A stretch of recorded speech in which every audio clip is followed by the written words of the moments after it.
The biggest rivalry in sports history is about to go down this Saturday, and I'm talking about tomorrow. India versus Pakistan in a 50-over game after 4 years.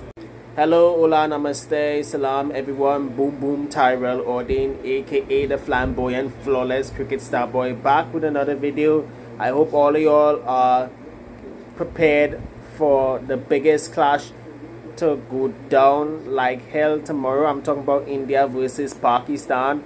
And about a couple of months ago, my friends, I was having a conversation with a couple of Muslim friends of mine, and I'm talking about here in Trinidad. So about a couple of months ago, my friends, I was talking to a couple of colleagues of mine and a few of the parents down at school who are also die-hard cricket fans like I, and I was telling them how my two favorite teams for next month's ICC Men's Cricket World Cup in India, who are they going to be, and I told them that it's going to be the home team India and their neighbors Pakistan. So my friends, we got to review the biggest clash, the mouth-watering clash to go down, and I'm talking about India versus Pakistan, aka international cricket's El Clasico.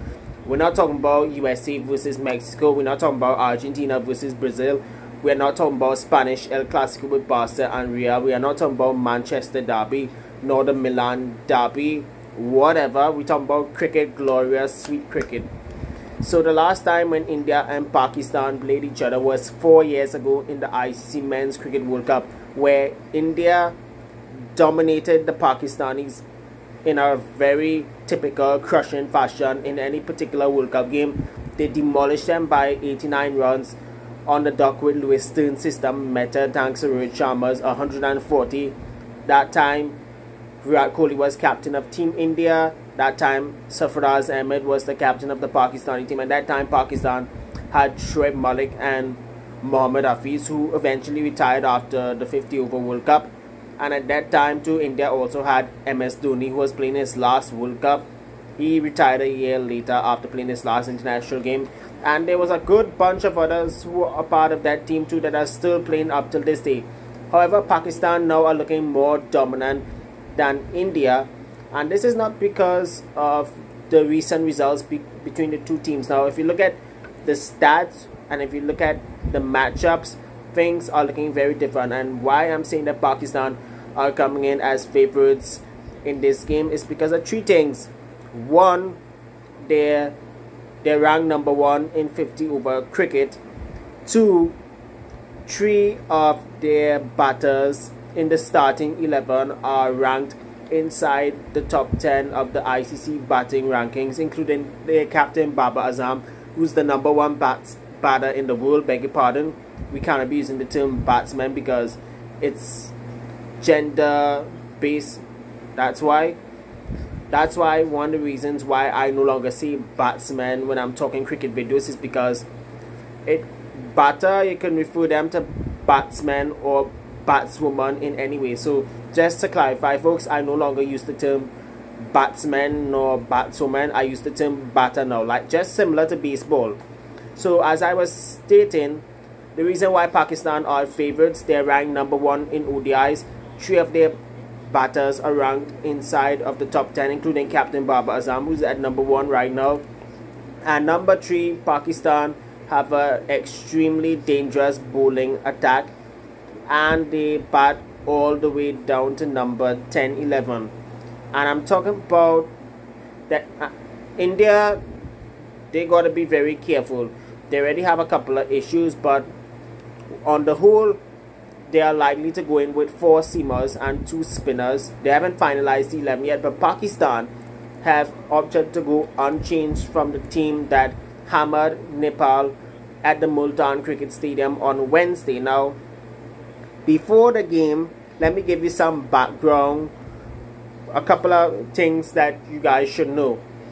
The reason why, or should I say before the game, let me give you some background. A lot of die-hard fans on social media have been saying that India would come out very easily defeating the Pakistanis, but they need to realize that the men in green have been a bit more dominant than India of late, and let me explain why. In the 50 over format, Pakistan have been playing very good cricket in the last couple of years in the 50 over format, and so has T20s too, but their test record has been up and down. Despite that 2-0 whitewash in Sri Lanka, they have lost most of their matches at home, but nevertheless they're still looking strong. However, some of the Indian fans on social media, whenever Pakistan lose or whenever they play a small side, they always like to bully and troll the men in green, and this is one of the reasons I no longer troll any cricket team, because any cricket team that plays a top ranked side can be unpredictable and can still come out victors on the day. Forget about West Indies because they are rubbish as shit, but Pakistan, they are unpredictable, but at the same time we've seen of late how they've been very impressive, just like in the last few seasons.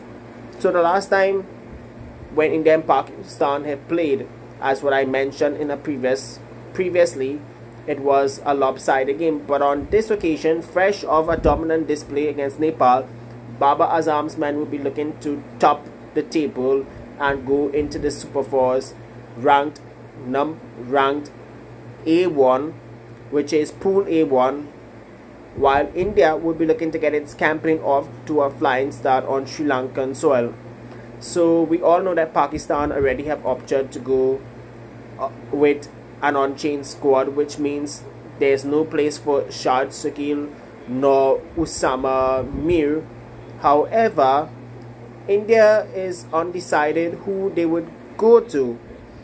That's because they are planning to leave one of their all-rounders out for an extra seamer, and it looks like that India are likely to leave Shardul Thakur out and play their main three, Shami, Suraj and Bumrah, who leads the attack, and he is coming back after a long injury layup. Last time he played in ODI was against England back in July, I think at Old Trafford, where Rishabh Pant scored that century. Now, I'm not too sure when Rishabh Pant would make a comeback, because we all know he's already out of India's team for the World Cup, but is likely to make a return on the domestic scene and probably against England next year.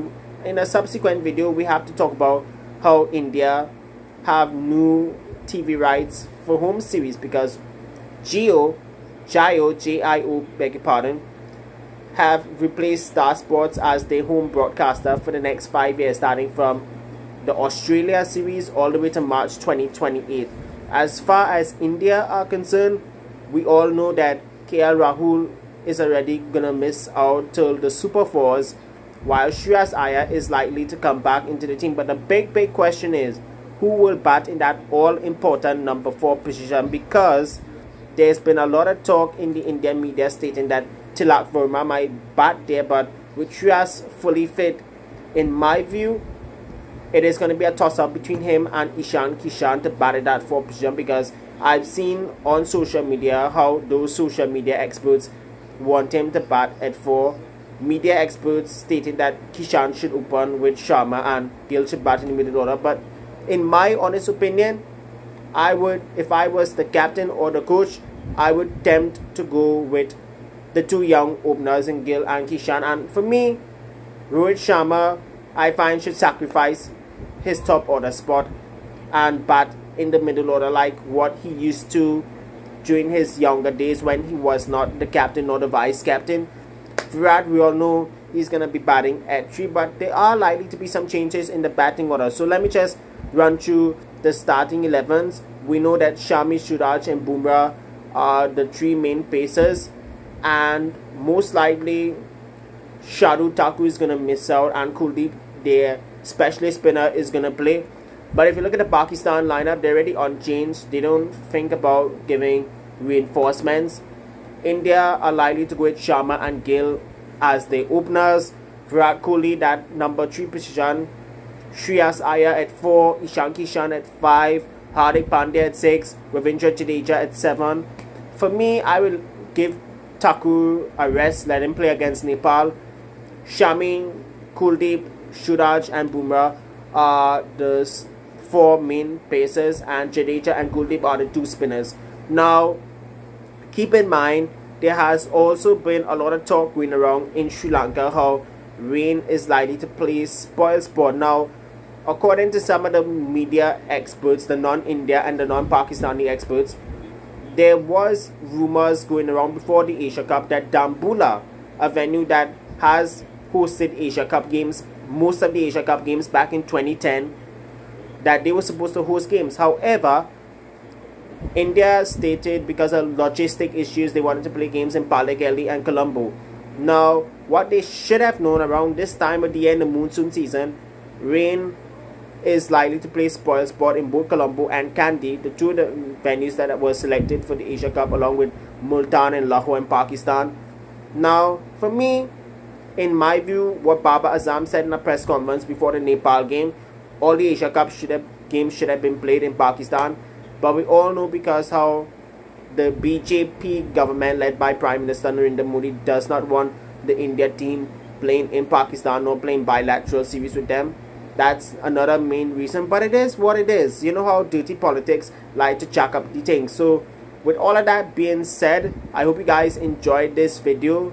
I'm gonna be a neutral supporter tomorrow, gonna be supporting both India and Pakistan, and in my view, I would like to see an entertaining close game rather than a lopsided game. So until after the game tomorrow, folks, stay safe, be good, and be cool. Thank you.